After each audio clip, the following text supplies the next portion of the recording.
लेकिन अब जिसकी हम बात करने जा रहे हैं, जो हमारे आपके हर किसी के जीवन से जुड़ा है, वो एक बड़ा खतरा कैसे सामने आया है, कैसे नकली दवा का धंधा और मौत की सजा, ये आप देखिए।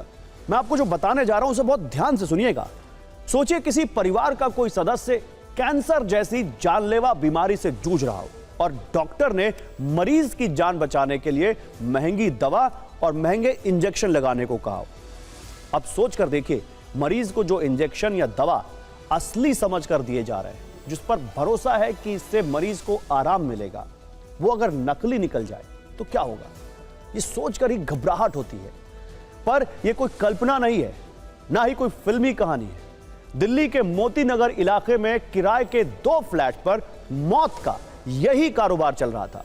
दिल्ली पुलिस की क्राइम ब्रांच ने जब मोती नगर की डीएलएफ कैपिटल ग्रीन्स सोसाइटी के 2 फ्लैट पर छापे मारे तो चौंक गई। फ्लैट के अंदर कैंसर के इलाज में इस्तेमाल होने वाली 4 करोड़ रुपए कीमत की नकली दवाएं मिली।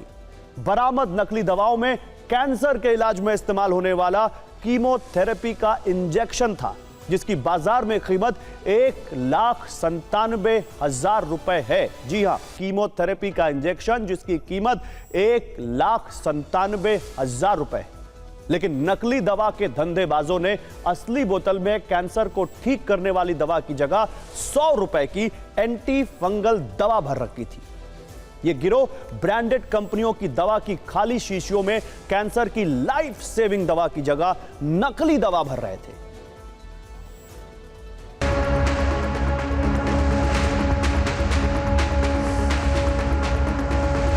दिल्ली पुलिस की गिरफ्त में आई ये 7 लोग उस रैकेट का हिस्सा हैं जो असली बोतल में नकली दवा भरकर बाजार में सप्लाई कर रहा था। कैंसर की नकली दवाइयां बनाने का गोरख धंधा चल रहा था दिल्ली के मोती नगर स्थित डीएलएफ कैपिटल ग्रीन्स सोसाइटी के उन 2 फ्लैटों में, जहां पर क्राइम ब्रांच की टीम ने रेड की और वहां से मास्टरमाइंड विफिल जैन को भी गिरफ्तार किया।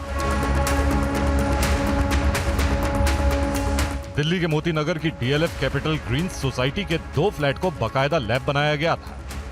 मौत के सौदागर ब्रांडेड कंपनियों की दवा की खाली शीशी को 5,000 रुपए में खरीदते थे।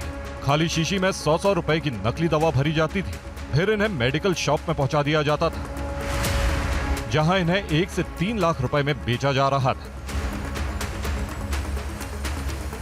जानलेवा नकली दवा के इस रैकेट का सरगना विफिल जैन है, जो यूपी के बागपत का रहने वाला है। वो 10वीं तक भी पढ़ाई नहीं कर पाया। उसने मेडिकल स्टोर पर काम करना शुरू किया। बाद में वो होलसेल मार्केट से लोकल मार्केट में दवा सप्लाई करने लगा। ये काम करते करते उसे नकली दवा की सप्लाई का आइडिया आया।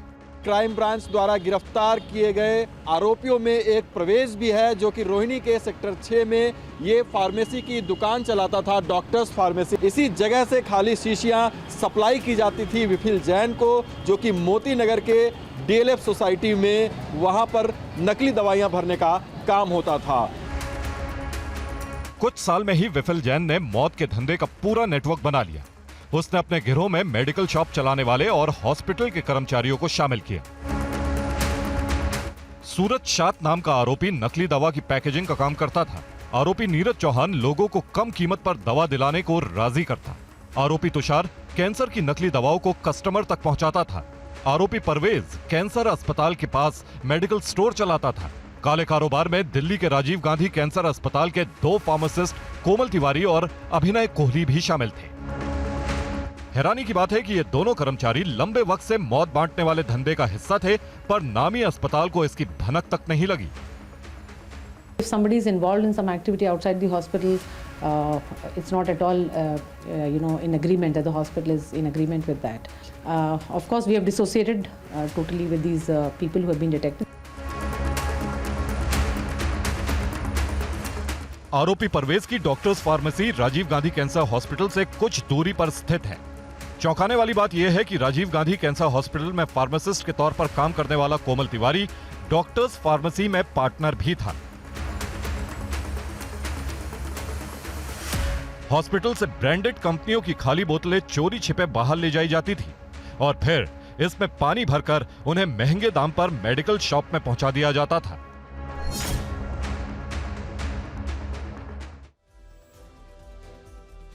तो मौत की दवा बांटने का यह कारोबार देश के दूर दराज इलाके में नहीं बल्कि राजधानी दिल्ली में चल रहा था। इस जानलेवा रैकेट की हर डिटेल चौंकाने वाली।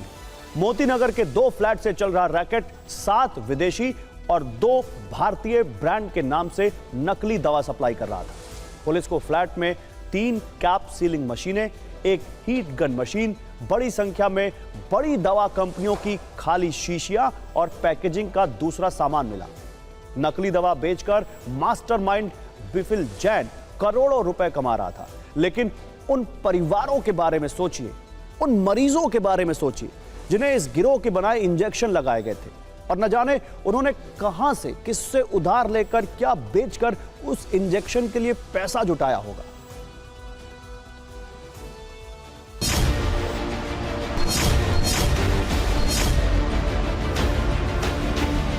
कैंसर में ये और भी खतरनाक है क्योंकि कैंसर के ना टाइम ड्यूरेशन बहुत इंपॉर्टेंट होता है। आपने नकली दवा लगाई, टाइम बढ़ता गया, कैंसर बढ़ता जाएगा, फैलता जाएगा। तो पेशेंट को ना रिलीफ मिल रहा है, उसका पैसा भी खर्च हो रहा है और उसकी बॉडी भी वीक हो रही है क्योंकि साइड इफ़ेक्ट्स हो रहे हैं।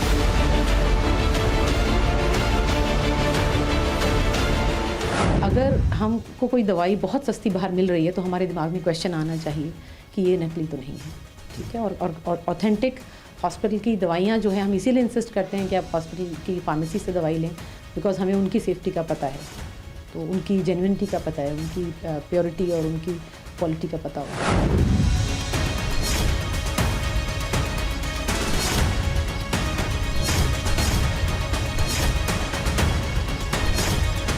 देखिए, मैक्सिमम पनिशमेंट की अगर हम बात करें तो मैक्सिमम पनिशमेंट जो है वो सिर्फ ड्रग्स एंड कॉस्मेटिक एक्ट में लाइफ इम्प्रिजमेंट की बात आती है।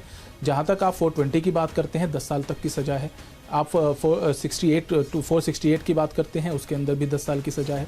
तो इस तरीके की जो सज़ाएं हैं वो सज़ा उसमें है, लेकिन जो मैक्सिमम पनिशमेंट जो मिलती है वो आपको ड्रग्स एंड कॉस्मेटिक, ऐसे मामलों में specially drugs and cosmetic act के अंदर ही प्रोविज़न में दिया गया है।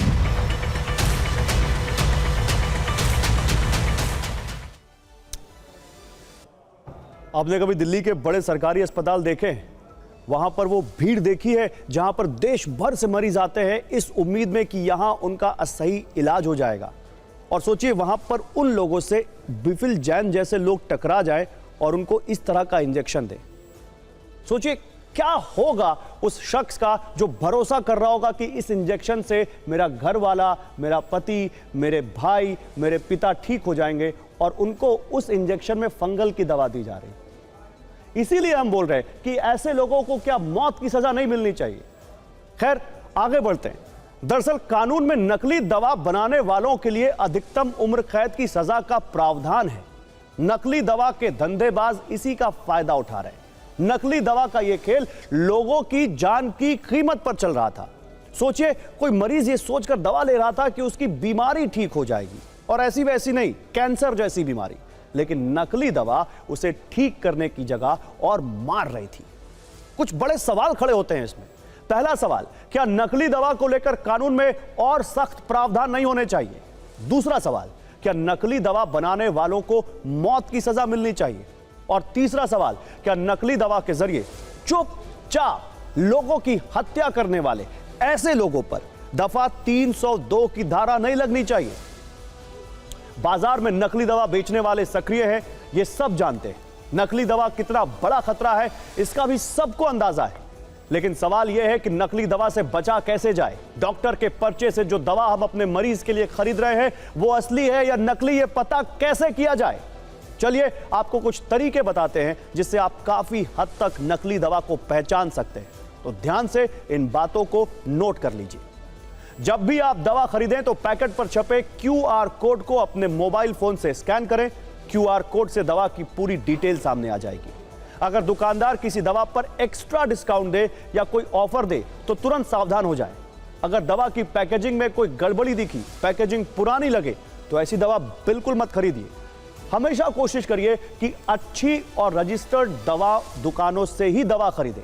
और सबसे जरूरी बात यह कि दवा खरीदने के बाद दुकानदार से बिल जरूर लें, क्योंकि कोई भी दुकानदार आपको नकली दवा का बिल देने से डरेगा, क्योंकि दुकानदार को पक्के बिल पर दवा का बैच नंबर लिखना पड़ता है। डॉक्टर को समझ में आ सकता है कि ये दवा असली है या नकली है जब उसके सामने वाइल आता है तो? बिल्कुल समझ में नहीं आ सकता है। पूरी तरह से वायल को, डब्बे को एक सा बनाया जाता है, दोनों अगर आसपास रख दिया जाए तो बिल्कुल नहीं समझ में आता है। एट द सेम टाइम अब पूछिएगा कैसे, कब से मैं ये कह रहा हूँ एक सोल्यूशन होना चाहिए कि कोई भी कंपनी दवा बनाती है या बाहर से इंपोर्ट होकर दवा आती है, ये हमारे मंत्रालय के ministry of drug and pharmaceutical जो कवर करते हैं उनकी वेबसाइट पे ये सारा लॉट, उसका बैच नंबर अपलोड हो जाए। और बड़ा सिंपल है आज टेक्निक के ज़माने में कि आपके मोबाइल में QR कोड स्कैनर है, हॉस्पिटल, डॉक्टर, हर व्यक्ति QR कोड स्कैन करेगा, देख लेगा, 2 मिनट नहीं लगेगा पहचाने में नकली